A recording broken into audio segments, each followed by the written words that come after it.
Streak on the line against the Nets tonight. The Cavs have scored 110 points in each of their 14 games during the win streak. That is tied with the 1986 Celtics for the longest streak in NBA history. That team, by the way, went on to win the title. If the Cavs win tonight, they'll have their second 15-game win streak this season. They would be the sixth team to accomplish this feat. 3 of the previous 5 reached the finals. And Cleveland is currently on pace to win 69 games. So they would be the 5th team to reach that mark, joining Steph's Warriors, West's Lakers, and a pair of Jordan Bull teams. All right, let's welcome in senior NBA insider Shams Charania and NBA analyst Kendrick Perkins. I'm going to start with you, Shams. The Cavs, they've been outright dominant, not just in this stretch, but all season long. So what can you share about Cleveland's ascension?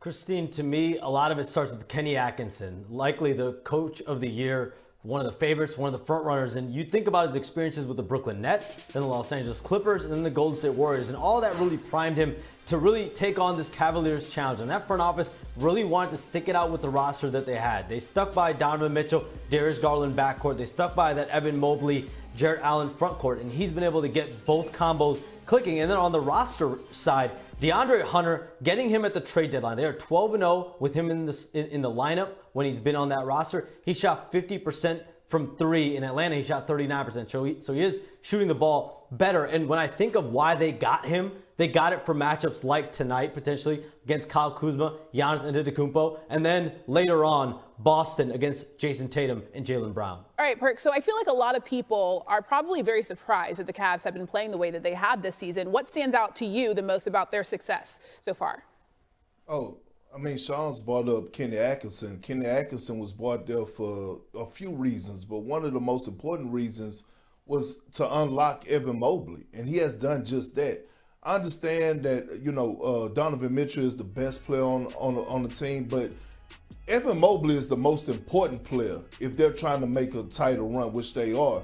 And what he's able to bring on both sides of the floor, his versatility, being the rim protector, being able to switch 1 through 5, being able to give them the opportunity to go with that big lineup because his ability to stretch the floor and knock down 3.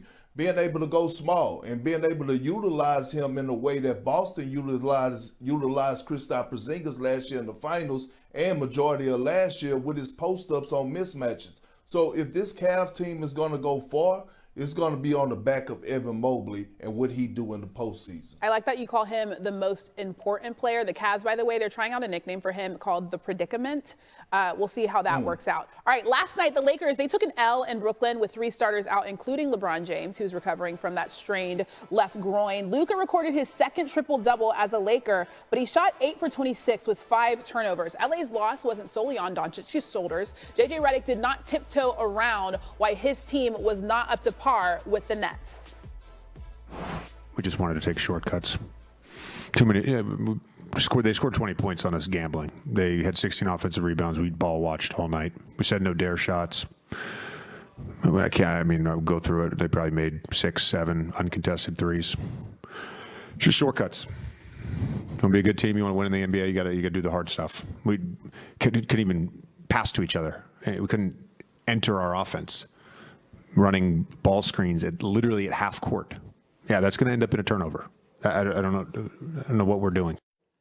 Yeah, those things are very important. Starting on Thursday in Milwaukee, the Lakers will play 3 straight back-to-backs. That includes a pair of games against the Nuggets, who LA trails by 1 game in the standings. The Lakers are the only team to play 6 games in an 8-day span this season. All right, so Shams, LeBron isn't the only one banged up. That's a starter ahead of this brutal stretch. Jackson Hayes and Dorian Finney-Smith are also battling injuries. So when could LA get their reinforcements back?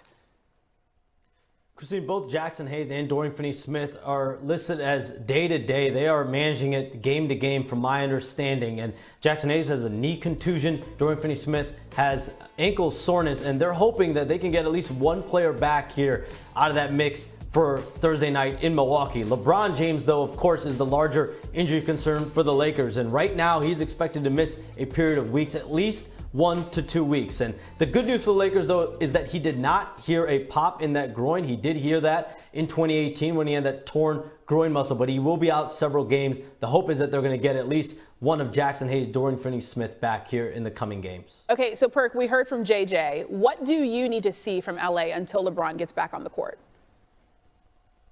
Well, I need to see JJ getting his bag, and I need to see Luka getting his bag. I need to see how are those two guys going to win games without LeBron James?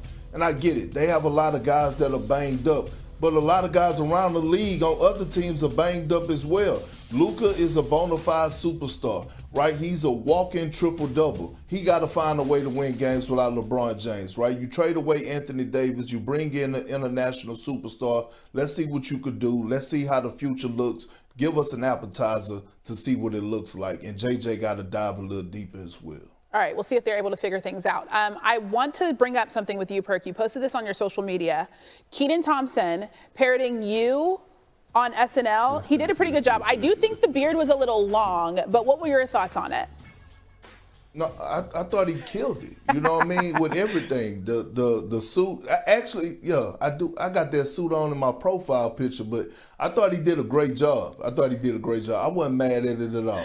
Shams, did you see it? Did you love it? I think your suits are better than that, though. I think you got more swag and more style than that suit, Perk. I do. I'm trying to pick it up a little bit. He did, however, say your tagline, which is carry the hell on. So I'm going to give you guys that just to say thank you. Bye, guys. The Suns lost last night in Memphis, dropping them to 2.5 back in the play-in picture. But how bad have things gotten for Phoenix? We've got a rookie in Cam Spencer jawing at KD after draining a 3. Kendrick Perkins, you're back. Do you like to see this from a rookie? Absolutely. I like to see it overall in today's game. You know, we want to see the back and forth. We want to see some guys ruffling the feathers.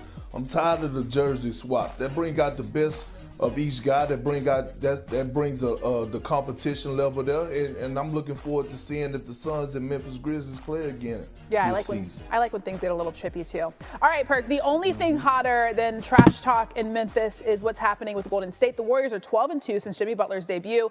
We're gonna play a little game. Perk up or perk down. Warriors are legit title contenders.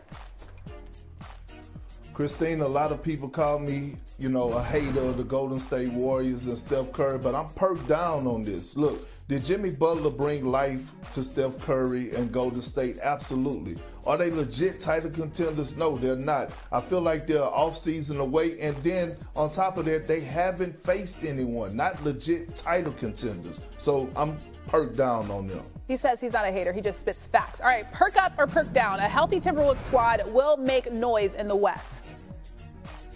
Oh, I'm perked up on them. I was down on them about 2 months ago, and all of a sudden, Anthony Edwards, Jaden McDaniels, and now Julius Randle coming back from injury. This team has found this identity again, which they're locking up defensively. Now the ball is moving. I'm watching Julius Randle make some beautiful passes. We know what Naz Reid could bring to the table.